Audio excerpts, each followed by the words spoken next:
Hi,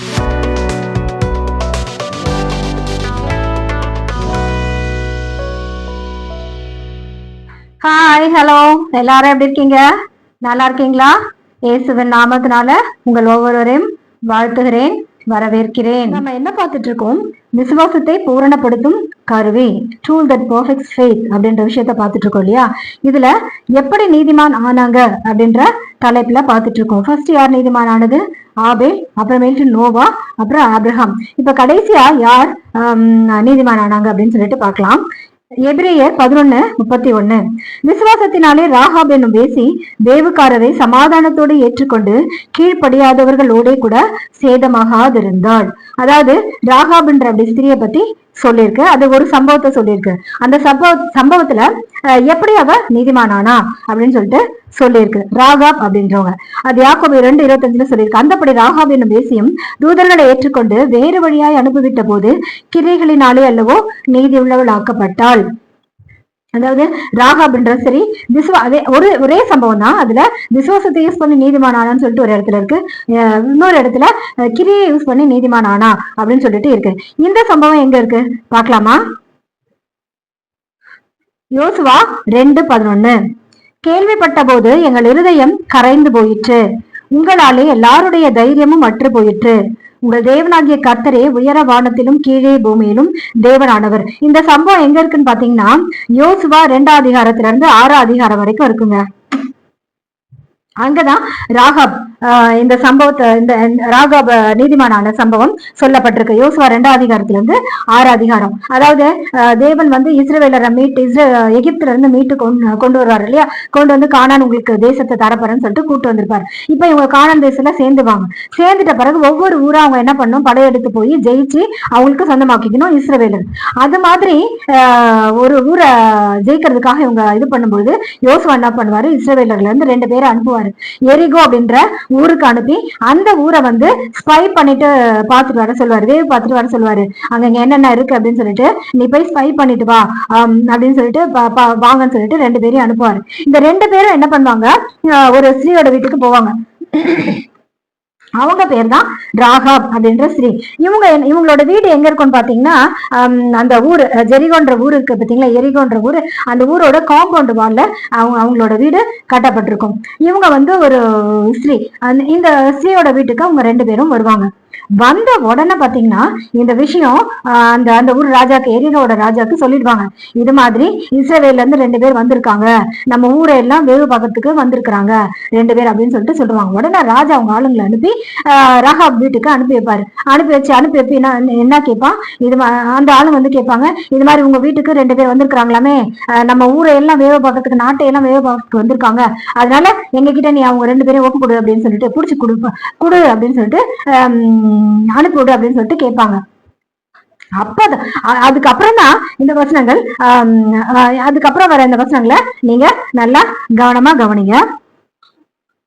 அப்போ என்ன பண்ணுவா? இவ வந்து அந்த ராஜாவோட சோல்ஜர்ஸ் கிட்ட இல்ல அவங்க 2 பேரும் வந்தாங்க கரெக்ட் தான், ஆனா இருட்டுற நேரம் பார்த்து, கதவு அடைக்கிற நேரம் பார்த்து அவங்க என்ன பண்ணிட்டாங்க? இருட்டுற நேரமா பார்த்து அவங்க வெளியே போயிட்டாங்க அப்படின்னு சொல்லிட்டு சொல்லுவா. சொல்லிட்ட உடனே இதை கேட்டுட்டு என்ன போயிட்டாங்க, நீங்க போங்க, சீக்கிரமா போனீங்கன்னா அவங்கள புடிச்சுப்பீங்கன்னு சொல்லுவா. அப்ப உடனே அது உண்மை நம்பி என்ன பண்ணுவாங்க? ராஜாவோட, அந்த ஊர் ராஜாவோட ஆளுங்க என்ன பண்ணுவாங்க? அவங்க 2 பேரையும் தேடி இஸ்ரவேல ஸ்பை பண்ண வந்தாங்க இல்லையா? அவங்க 2 பேரும் தேடின்னு போவாங்க. போன பிறகுதான் இவ என்ன பண்ணுவா? வீட்டு கதவை சாத்திட்டு இவங்க 2 பேர்கிட்ட பேசுவா. இந்த வசனத்தை பேசுவா. இப்ப நம்ம வாசிச்சோம்ல யோசுவா 2ஆம் அதிகாரம் 11ஆம் வசனம். கேள்விப்பட்ட போது எங்கள் இருதயம் கரைந்து போயிற்று, உங்களாலே எல்லாருடைய தைரியமும் அற்று போயிற்று. உங்கள் தேவனாகிய கர்த்தரே உயர வானத்திலும் கீழே பூமியிலும் தேவனானவர். அதாவது என்ன சொல்றா? இது மாதிரி நீங்க எகிப்துல இருந்து ஆண்டவர் உங்களை, தேவன் வந்து உங்களை கொண்டு வந்தாரா? அப்ப கொண்டு வரும்போது எகிப்திற்கு என்னெல்லாம் செய்தாரோ அதெல்லாம் நாங்க கேள்விப்பட்டோம், எங்களுக்கு ரொம்ப பயமாயிடுச்சு. அதுக்கப்புறம் வர வழியில எல்லா ராஜாக்களையும் நீங்க படையெடுத்து போய் நீங்க செஞ்சது எல்லாம் எங்களுக்கு சொல்லப்பட்டதை நாங்க கேள்விப்பட்டோம். அத கேட்ட உடனே இங்க இருக்கிற எங்க எல்லாருக்கும் ரொம்ப பயமா இருக்கு, எங்க மனசெல்லாம் அப்படியே கரைஞ்சு போச்சு, ரொம்ப திகில் எங்களை பிடிச்சிருக்கு அப்படின்னு சொல்லிட்டு நாங்க ரொம்ப பயந்து நடுங்கிட்டு இருக்கோம் அப்படின்னு சொல்லிட்டு அவ சொல்லுவா. உங்கள் தேவனாகிய கர்த்தரே உயரே வானத்திலும் கீழே பூமியிலும் தேவனானவர். எவ்வளவு பியூட்டிஃபுல் இது கொடுத்திருக்காள் அவன். இந்த சம்பவத்துலதான் இவ எப்படி நீதிமான் ஆனான்னு சொல்லிட்டு நம்ம பார்த்துட்டு வரோம். ஃபர்ஸ்ட் எடுத்தவொடனே அவன் சொல்றா, இது உங்க தேவன் தான்பா, மேலையும் தேவன் கீழையும் தேவன், உயர வானத்திலும் தேவன் கீழே பூமியிலும் தேவனானவர். அதோட அர்த்தம் என்ன தெரியுங்களா? அந்த தேவன் அவ விசுவாசிக்க தொடங்கிட்டா, சொல்லிட்டாவா. அப்புறம் சொல்றா, இது மாதிரி நீங்க படையெடுத்துன்னு வந்து எங்க ஊரை மேல சண்டை போடும்போது, யுத்தம் பண்ணும்போது என்னையும் என்னோட குடும்பத்தையும் தகப்பன் வீட்டு எனக்கு சொந்தக்காரங்க எல்லாரையும் நீங்க காப்பாத்தணும், எதுவும் பண்ணக்கூடாது அப்படின்னு சொல்லிட்டு அவங்க கிட்ட கேட்பா. அப்போ உடனே அவங்க என்ன சொல்லுவாங்க, யோசுவா 2:17, அப்பொழுது அந்த மனுஷர் அவளை நோக்கி, இதோ நாங்கள் தேசத்துக்குள் பிரவேசிக்கும் போது நீ இந்த சிவப்பு நூல் கயிற்று எங்களை இறக்கிவிட்ட ஜன்னலிலை கட்டி உன் தகப்பனையும் உன் தாயும் உன் சகோதரர்களையும் உன் தகப்பன் குடும்பத்தார் அனைவரையும் உன்னிடத்தில் உன் வீட்டில் சேர்த்துக்கொள். அப்ப அவங்க சொல்லுவாங்க, நாங்க சண்டை போடுறதுக்காக யுத்தம் பண்றதுக்காக உங்க ஊருக்கு மேல வரும்பொழுது, ஊர்கிட்ட வரும்பொழுது நீ ஒரு சிவப்பு நூல் கயிற்ற உன்னோட ஜன்னல்ல கட்டி வை. அப்போ உன்னோட எல்லாரையும் உன்னோட வீட்டுக்குள்ள சேர்த்து வச்சுக்கோ. யாரெல்லாம் நீ காப்பாத்தணும்னு நினைக்கிறியோ அவங்கள எல்லாரும் வீட்டுக்குள்ள சேர்த்து வச்சுக்கோ. ஆனா மறந்துடாத, அந்த நூல் சிவப்பு நூல் தொங்கணும். அந்த நூல் தொங்கலன்னா அதுக்கு நாங்க பொறுப்பு கிடையாது. யாருன்னா உங்களை சாவடிச்சாங்கன்னா அதுக்கு நாங்க பொறுப்பு கிடையாது.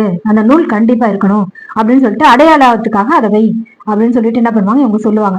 அப்ப உடனே என்ன பண்ணுவா, அந்த இவளோட வீடு அந்த காம்பவுண்ட் வால் மேலதான் இருந்துச்சு. அவங்க அந்த ஜன்னலை திறந்து காம்பவுண்டுக்கு வெளியே அவங்க 2 பேரும் ஒரு கயித்தை வச்சு என்ன பண்ணுவா, இறக்கி விட்டுருவா. இறக்கி விட்டு அவங்க கிட்ட சொல்வா, நீங்க என்ன பண்ணுங்க, இப்ப நீங்க போனீங்கன்னா உங்களை தேடின்னு போனாங்கல்ல ராஜாவோட ஆளுங்க, அவங்க திரும்பி வருவாங்க. அப்போ அவங்க அவங்க கிட்ட நீங்க மாட்டிக்குவீங்க. அதனால நீங்க என்ன பண்ணுங்க, மலைக்கு போயிடுங்க. மலைக்கு போயிட்டு 3 நாள் ஒளிச்சுருங்க. 3 நாள் அங்க ஒளிச்சுட்டு இருந்த பிறகு அவங்க ஊருக்குள்ள வந்துருவாங்க. தேடிட்டு உங்களை காணாத போயிட்டு ஊருக்குள்ள வந்துருவாங்க. அவங்க ஊருக்குள்ள வந்துட்ட பிறகு நீங்க என்ன பண்ணுங்க, நீங்க உங்க வழியா போங்க அப்படின்னு சொல்லிட்டு சொல்லுவா. ஏன் இவ ஜன்னல் வழியா இறக்கி விட்டான்னு சொன்னா, ராஜாவோட ஆளுங்க தேடின்னு போனாங்க இல்லைங்களா, அவங்க தேட வெளியே போன உடனே அந்த ஊரோட வாசலை கேட்டை பூட்டிடுவாங்க. அதனால ஐடியா பண்ணி என்ன பண்ணுவா, இவங்க கிட்ட இந்த விஷயத்தெல்லாம் சொல்லி இந்த மாதிரி எங்களை காப்பாத்துங்க அப்படின்றதெல்லாம் கேட்டுட்டு இது பண்ணி இவங்களை காப்பாத்தி என்ன பண்ணுவா, அனுப்புவா. அதே மாதிரி அவங்க போவாங்க. அவங்க 2 பேரும் போவாங்க. ராஜாவோட ஆளுங்கிட்ட மாட்ட மாட்டாங்க. இவங்க தான் மலையில போயிருந்தாங்க இல்லையா. சோ ராஜாவோட ஆளுங்க தேடி தேடி பார்த்துட்டு அவங்கள காணாம திரும்பி ஊருக்கு வந்துருவாங்க, எரிகோக்கு வந்துருவாங்க. இவங்க மலையில போய் 3 நாள் ஒழிச்சு நின்றுட்டு அதுக்கப்புறம் யோசுவா கிட்ட எல்லாத்தையும் சொல்லுவாங்க. அந்த ஊர்ல இருக்கவங்க ரொம்ப பயந்து போயிருக்காங்க, நடுங்கிட்டு இருக்காங்க. நம்ம போன உடனே ஜெயிக்கலாம் அப்படின்னு சொல்லிட்டு அந்த ராகாப பத்தி எல்லாம் சொல்லுவாங்க. அப்ப உடனே யோசுவா எல்லாரையும் கூட்டிட்டு யுத்தத்துக்கு வருவாரு. வந்த உடனே என்ன நடக்குது பாருங்க. யோசுவா 6:22. வந்த உடனே யோசுவா என்ன சொல்றாரு, யோசுவா தேசத்தை வேவு பார்த்த 2 புருஷரையும் நோக்கி, நீங்கள் அந்த வேசியின் வீட்டிலே போய் நீங்கள் அவளுக்கு ஆணையிட்டபடி அந்த ஸ்திரீயையும் அவளுக்கு உண்டான யாவையும் அங்கே இருந்து வெளியே கொண்டு வாருங்கள் என்றான். சோ அந்த நூல் கட்டி வச்சிருப்பா போல இருக்கு. உடனே யோசுவா என்ன சொல்றாரு, அந்த 2 பேர் தானே ஸ்பை போனாங்க, அவங்க கிட்டதே சொல்லுவாரு, போய் உங்களுக்கு தானே தெரியும் அந்த ராகாபுன்ற ஸ்ரீ, அவளையும் அவளோட எல்லாத்தையும் நீங்க எடுத்துட்டு வாங்க அப்படின்னு சொல்லிட்டு 23. அப்பொழுது வேவுக்காரரான அந்த வாலிபர் போய் ராகாபையும் அவள் தகப்பனையும் அவள் தாயும் சகோதரர்களையும் அவளுக்குள்ள யாவையும் அவள் குடும்பத்தார் அனைவரையும் வெளியே அழைத்து கொண்டு வந்து அவர்களை இஸ்ரவேல் பாளையத்துக்கு புறம்பே இருக்கும்படி பண்ணினார்கள். அதுக்கப்புறமா என்ன நடக்குது பாருங்க. யோசுவா 6:24, 6:25. பட்டணத்தையும் அதிலுள்ள யாவையும் அக்கினியால் சுட்டரித்தார்கள். வெள்ளியையும் பொன்னையும் வெண்கலத்தினாலும் இரும்பினாலும் செய்த பாத்திரங்களை மாத்திரம் கர்த்தரின் ஆலய பொக்கிஷத்தில் சேர்த்தார்கள். 6:25. எரிகோவை வேவு பார்க்க யோசுவா அனுப்பின ஆட்களை ராகாப் என்னும் வேசி மறைத்து வைத்தபடியினால் அவளையும் அவள் தகப்பன் வீட்டாரையும் அவளுக்குள்ள யாவையும் யோசுவா உயிரோடே வைத்தான். இவளை என்ன பண்ணுவாங்க, அந்த இது பண்ணிட்டு வெளியே கூட்டிட்டு வான்னு சொல்லிட்டு இவங்க சண்டை போடுறாங்க இல்லையா, அந்த கேம்புக்கு வெளியே பத்திரமா வச்சுட்டு அதுக்கப்புறம் ஊருக்குள்ள போய் சண்டை போட்டு ஜெயிச்சு எல்லாத்தையும் இது பண்ணுவாங்க. சோ இப்போ என்ன பண்ணா ராகாப் தன்னை மாத்திரம் இல்ல தன்னோட குடும்பம் முழுவதையும் காத்து கொண்டாள். இதுதான் சொல்லியிருக்கு. விசுவாசத்தினாலே ராகு என்னும் பேசி வேவுக்காரரை சமாதானத்தோடு ஏற்றுக்கொண்டு கீழ்ப்படியாதவர்கள் கூட சேதமாகாதென்றாள். அந்தப்படி ராகாப் என்னும் வேசின் தூதர்களை ஏற்றுக்கொண்டு வேறு வழியாய் அனுப்பிவிட்ட போது கிரிகளினாலே அல்லவோ நீதியுள்ளவள் ஆக்கப்பட்டாள். சரி, விசுவாசத்தினால ஆனா விசுவாசத்தினால கிரியை செஞ்சா விசுவாசத்தினால ஆனான்னு சொல்லிட்டு நீதியாக எதை விசுவாசிச்சா அவன்? எதை விசுவாசிச்சு இந்த வேவுக்காரரை சமாதானத்தோட ஏத்துக்கொண்டா வேறு வழியா அனுப்பிவிட்டா அவங்கள காப்பாத்துனா? எது தெரியுங்களா விசுவாசிச்சா? இதுதாங்க யோசுவா 2:11. உங்கள் தேவனாகிய கர்த்தரை உயரவானத்திலும் கீழே பூமியிலும் தேவனானவர். இதை விசுவாசிச்சபடினாலதான் அவங்கள சமாதானத்தோட ஏத்துக்கொண்டு அவங்க கூட சேர்ந்துரும்படியா அவன் என்ன பண்ணா அந்த அந்த அந்த செயலை செஞ்சதுனால அவரோட ஆக்டால அவன் மாத்திரமல்ல தன்னோட குடும்பத்தையும் பாதுகாத்துக்கிட்டான். சோ எப்படி நீதிமானானவன் பார்த்தோம் இல்லையா? ஆபேல் நீதிமானானா. அடுத்ததா நோவா தன்னோட குடும்பத்தை எல்லாம் காப்பாத்தினான். அடுத்ததா ஆப்ரஹாம் ஈசக்க காப்பாத்தினான். அடுத்ததா ராகாப் தன்னை மாத்திரல தன்னோட குடும்பத்தையும் காப்பாத்தினான். இவங்க எல்லாம் எப்படி நீதிமானானாங்கன்னு சொல்லிட்டு நம்ம பார்த்தோம். எப்படி நீதிமானானாங்கன்னு இந்த பார்த்த விஷயத்துல ஒரு பேட்டர்ன் ஒண்ணு கிடைக்குதுங்க. என்ன பேட்டர்ன் அப்படின்னு சொன்னா, இவங்க எல்லாம் எப்படி கிரியேட் பண்ணிருக்காங்க, எப்படி நீதிமான் ஆகியிருக்காங்கன்னு சொல்லிட்டு நீங்க கவனிச்சு பாத்தீங்கன்னா இந்த பேட்டர்ன் கிடைக்கும். எப்படின்னா விசுவாசம், கிரியை, நீதி அல்லது நீதிமான், faith, works, righteous or righteousness. இந்த பேட்டர்ன் ஒண்ணு கிடைக்குங்க. இந்த பேட்டர்ன்ல தான் பவுல் என்ன சொல்றாரு? விசுவாசம், கிரியை, நீதி அல்லது நீதிமான் இருக்கார்ல, பவுல் சொல்றாரு நாட்டு கிரியை விசுவாசம் தான் அப்படின்றாரு. யாக்கோபு என்ன சொல்றாரு? இந்த பேட்டர்ன்ல விசுவாசம், கிரியை, நீதி அல்லது நீதிமான் இருக்கார்ல, நீதிமான் இருக்குது இல்லையா, யாக்கோபு என்ன சொல்றாரு? எஸ் கிரியை அப்படின்றாரு. பவுல் சொல்றாரு விசுவாசம்ன்றாரு, யாக்கோபு சொல்றாரு கிரியை அப்படின்னு சொல்லிட்டு இந்த பேட்டர்ன்ல சொல்றாரு. ஆக்சுவலா இவங்க கன்ஸ்ட்ரக்ட் பண்ணிருக்காங்க இல்லையா வசனங்கள், இந்த வசனங்கள் எல்லாம் வாசிங்கனாலே இந்த பேட்டர்ன்ல தாங்க இருக்கும். அதை வாசிக்கலாங்களா நம்ம?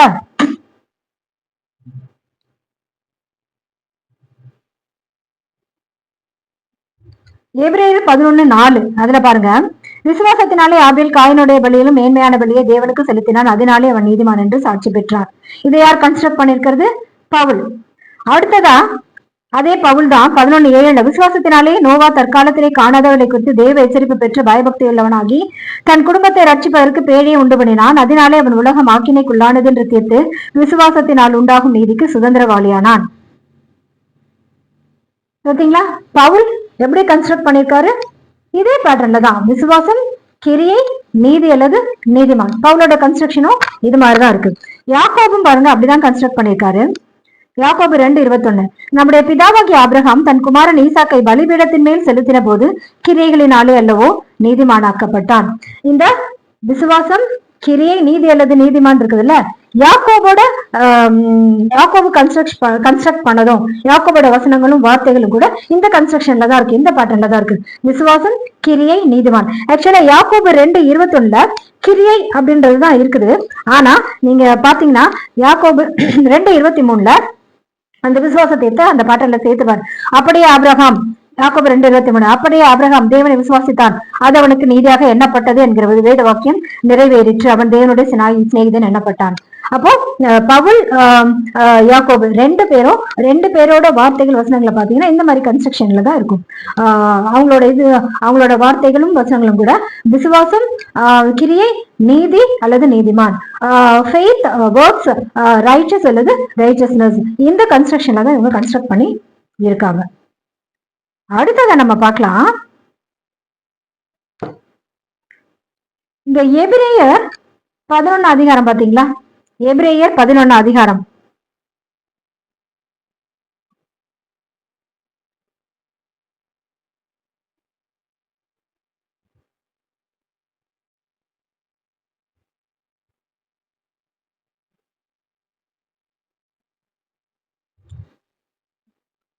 இப்ப நம்ம பார்த்தோம் இல்லையா, எபிரேயர் 11 அதிகாரம் 4 வசனம் 7 வசனம். நான் மறுபடியும் வாசிக்கிறேன் பாருங்க. எபிரேயர் 11 அதிகாரம் 4 வசனம் 7 வசனம். விசுவாசத்தினாலே ஆபேல் காயினுடைய பலியிலும் மேன்மையான பலியை தேவனுக்கு செலுத்தினான், அதனாலே அவன் நீதிமான் என்று சாட்சி பெற்றான். 7 வசனம். விசுவாசத்தினாலே நோவா தற்காலத்திலே காணாதவைகளை குறித்து தேவ எச்சரிப்பு பெற்று பயபக்தி உள்ளவனாகி தன் குடும்பத்தை ரட்சிப்பதற்கு பேழையை உண்டு பண்ணினான். அதனாலே அவன் உலகம் ஆக்கினைக்குள்ளானதென்று தீர்த்து விசுவாசத்தினால் உண்டாகும் நீதிக்கு சுதந்திரவாளியானான். 2 பேரோட வார்த்தைகள் வசனங்கள் எல்லாம் இந்த பேட்டர்ன்ல தான் இருக்கு அப்படின்னு சொல்லிட்டு பார்த்தோம். ஆக்சுவலா பவுல் தன்னோட வார்த்தைகள் வசனங்கள் எல்லாம் இந்த பேட்டர்ன்ல, அதாவது விசுவாசம், கிரியை, நீதி அல்லது நீதிமான், ஃபெய்த், வொர்க்ஸ், ரைச்சஸ் அல்லது ரைச்சஸ்னஸ், இந்த பேட்டர்ன்ல தான் வச்சிருக்காரு. அப்படி வச்சு இருந்தாலுமே அவர் என்ன சொல்றாருன்னு பாருங்களேன்.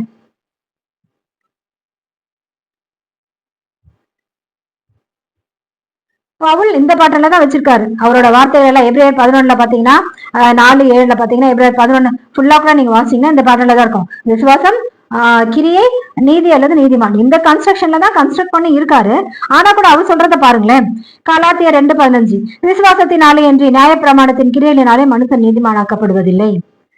வார்த்தைகள் இந்த பேட்டர்ல தான் இருக்குது, ஆனா என்ன பண்றாரு, கிரியை கிடையாது அப்படின்றார். கலாத்தியர் 2:16 சொல்றாருங்க, நியாயப்பிரமாணத்தின் கிரியையினால எந்த மனுஷனும் நீதிமானாக்கப்படுவது இல்லையே, கிரியை கிடையாது. கலாத்தியர் 3:11, நியாயப்பிரமாணத்தினால ஒருவனும் தேவனிடத்தில் நீதிமான் ஆகிறதில்லை என்பது வெளியரங்கமா இருக்கிறது. ரோமர் 3:28, மனுஷன் நியாயப்பிரமாணத்தின் கிரியைகள் இல்லாமல் நீதிமான் ஆக்கப்படுகிறான். ரோமர் 4:2, ஆபிரகாம் கிரியைகளினால் நீதிமான் ஆக்கப்பட்டானாகில் மேன்மை பாராட்ட அவனுக்கு ஏது உண்டு. அதனால ஆபிரகாம் கிரியைகளினால நீதிமான் ஆக்கப்படல.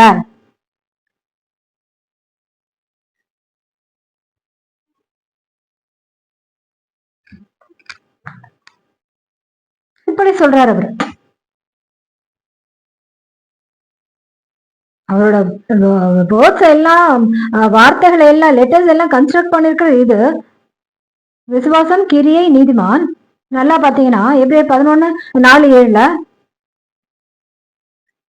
ஆனா கிரியை வேணான்றாரு. கிரியை இல்ல, கிரியை தேவையில்லை. அப்ப ஏன் அப்படி கன்ஸ்ட்ரக்ட் பண்ணாரு அவரு? வெறும் விசுவாசம் அப்படின்னு சொல்லிட்டு கன்ஸ்ட்ரக்ட் பண்ணிருக்கலாம்ல. ஏன் அப்படி கன்ஸ்ட்ரக்ட் பண்ணாரு? ஏன் கிரியை வேண்டாம் அப்படின்னு சொல்றாரு? சரி, இது ஏன் அவர் அப்படி சொல்றாருன்னு சொல்லிட்டு என்ன ஏது அப்படின்னு சொல்லிட்டு நம்ம அடுத்த வீடியோல நம்ம பார்க்கலாம். அதுவரை தேவனுடைய கிருபை உங்களோடு இருப்பதாக.